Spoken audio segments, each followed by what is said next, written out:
Hello, welcome to Crafting Kitty. My name is Erin, and today is Saturday, we're in June 4th, and we're here from a weekly roundup.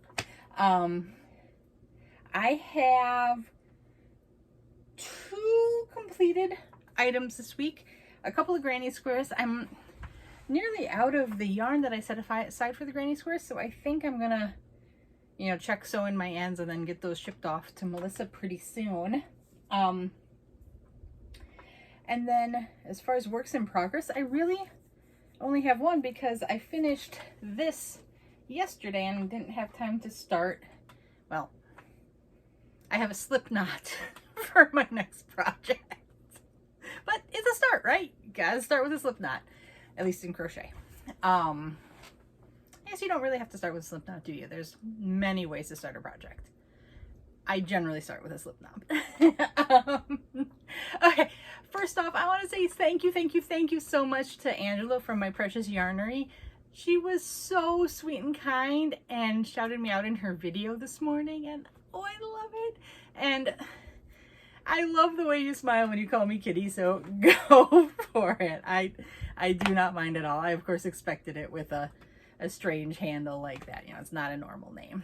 And, I mean, Kitty actually is some people's names, so you never know. So thank you so much. And if you guys have not checked her out, please check her out. She is fun. She's my morning coffee companion now, whether she likes it or not. I like to think she likes it. I hope she likes it. I hope she doesn't mind my rambling comments, because like when I watch a video, I have like one comment going and I just type as I'm watching it, and then sometimes I read it back and I'm like, oh man, I look like a crazy person. I hope they don't think I'm a crazy person. I think they understand I'm well-meaning. Okay, enough of that. Finished objects.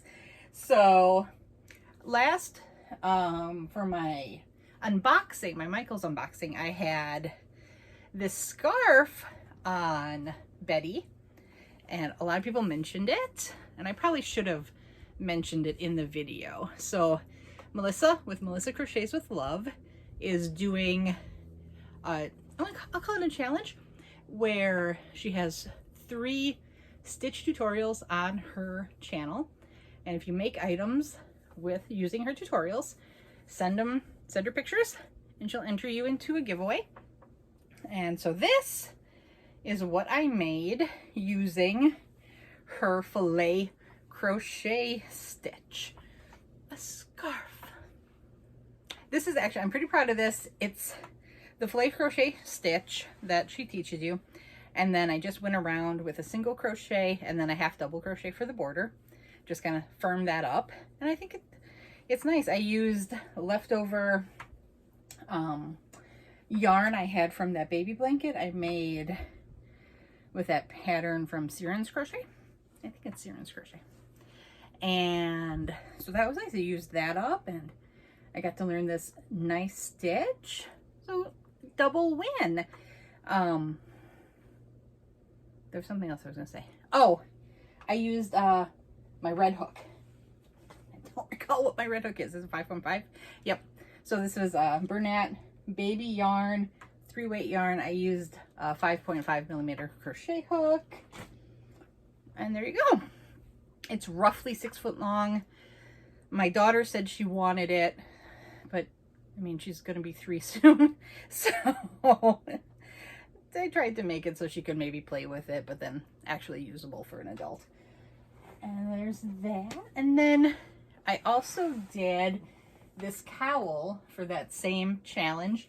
This is using, I believe the video is entitled the up and down stitch, but in the video she also calls it the pebble stitch. So you might be familiar with that.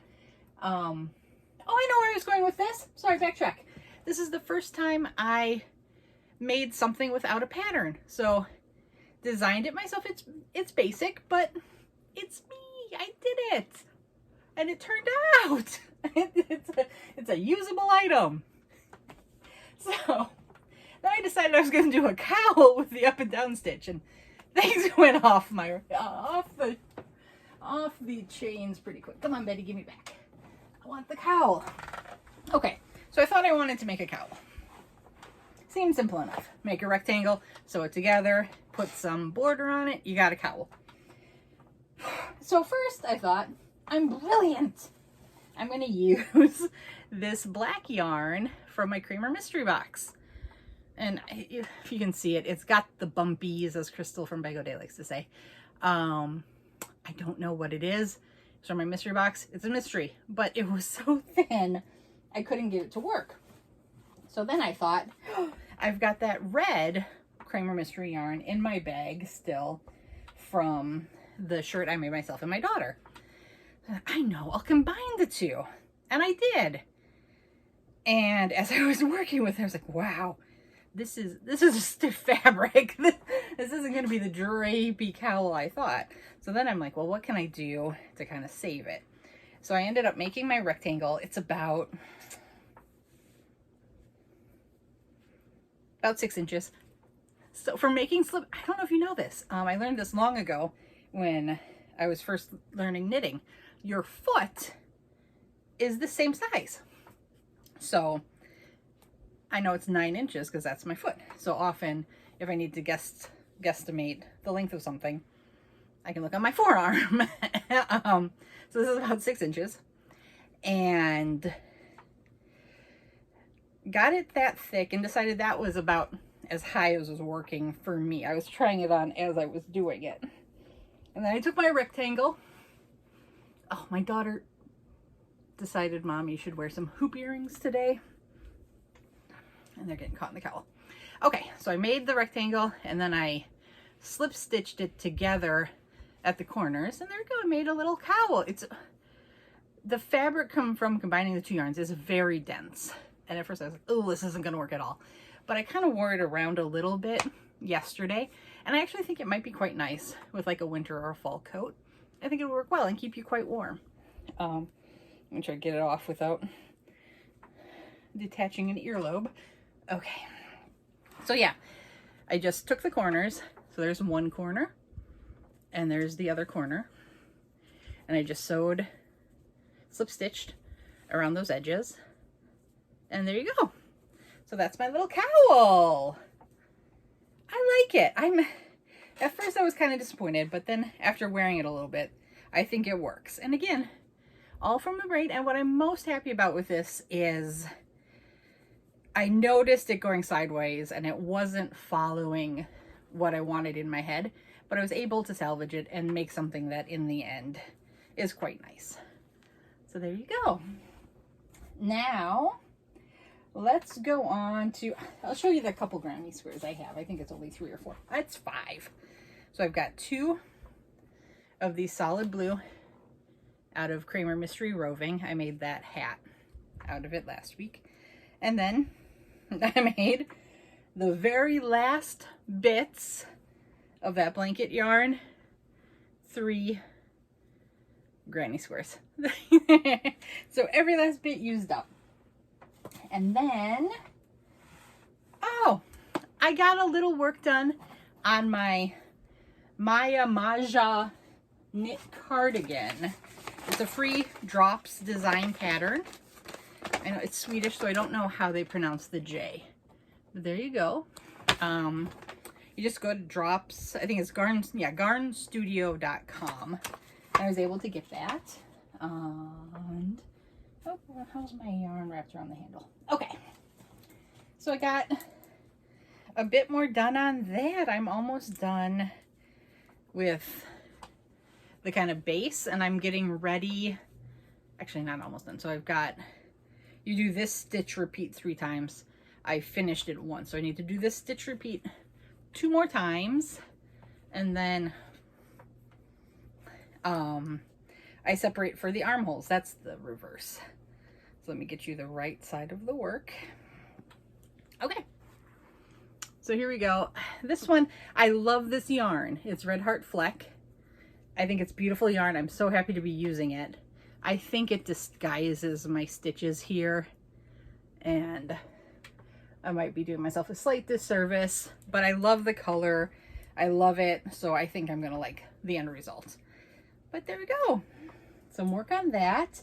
I'm hoping to have that done by the fall. We'll see.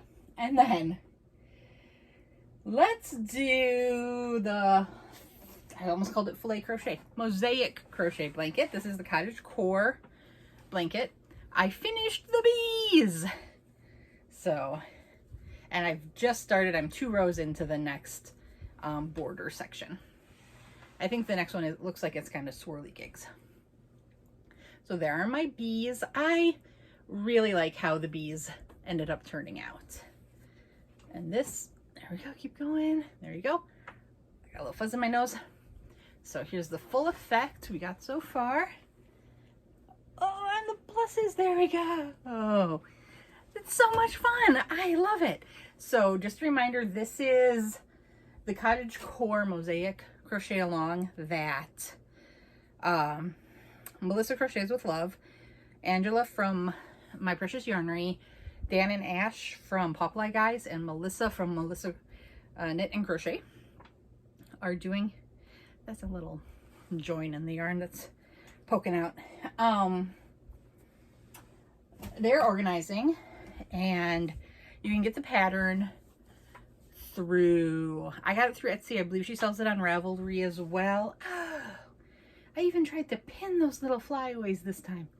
It's like, well, if my kids made me all fancy with my earrings, I should try to fix the mess that is the hair. Okay. You can get that through either Etsy or Ravelry. In my description box, I will be sure to link the Etsy pattern. It's a Little Green Feather is the designer. She's also on Instagram. And so, yeah, it's a fun pattern. This is my first entry to Mosaic Crochet. It was very accessible for me. So please, you know, if you've never done it before, I think you could give it a try. Melissa and Kim are doing little mosaic classes, so I'm sure you could reach out to either of them and get the info on that. And now, I would love to see you join. And if you just decide to join, get me pictures or whatever. I want to see it. Tag me on Instagram. I don't care. I always tag the pattern designer on Instagram. She seems very sweet. And the last thing I have is my slip knot.